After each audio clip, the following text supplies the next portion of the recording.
এখনো পর্যন্ত পৃথিবীতে যত জ্ঞানের কথা, ধর্মচর্চা আলোচনা হয়েছে, হয় কোনো মুনি ঋষির আশ্রমে, বা কোনো নদীর ধারে শান্ত পরিবেশে, অথবা কোনো যোগী তপস্বী জ্ঞান প্রদান করেছেন কোনো গাছের নিচে শান্ত পরিবেশে, অথবা কোনো অডিটোরিয়ামে বা কোনো ব্যাংকোয়েট হলে কোনো স্পিকার মোটিভেশন শিক্ষা দিয়ে থাকেন।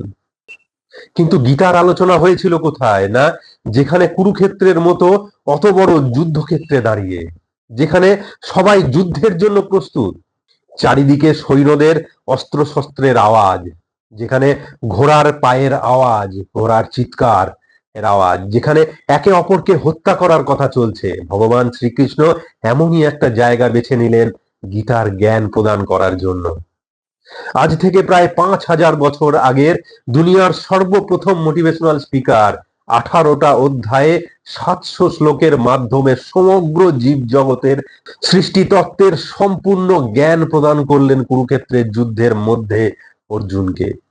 ভাগবত গীতার আলোচনা করার জন্য ভগবান শ্রীকৃষ্ণ অর্জুনকেই বেছে নিয়েছিলেন। অর্জুন যখন বিষাদগ্রস্ত হয়ে পড়লেন, ভেঙে পড়লেন যে তার পিতামহ, তার ধর্মগুরু, অস্ত্রগুরু এদের সে বধ করতে পারবে না। ভাবুন, স্বয়ং ভগবান যার সামনে দাঁড়িয়ে আছে, যুদ্ধ করতে বলছেন তিনি, আর অর্জুন ভেঙে পড়ছে।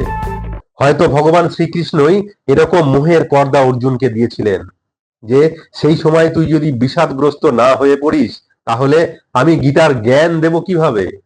হয়তো এর জন্যই তিনি অর্জুনকে বিষাদ দিয়েছিলেন যে যে তুই আগে কাঁদ, তারপরে তোকে নিমিত্ত করে আমি এই বিশ্ববাসীর কাছে গীতার জ্ঞান দেব।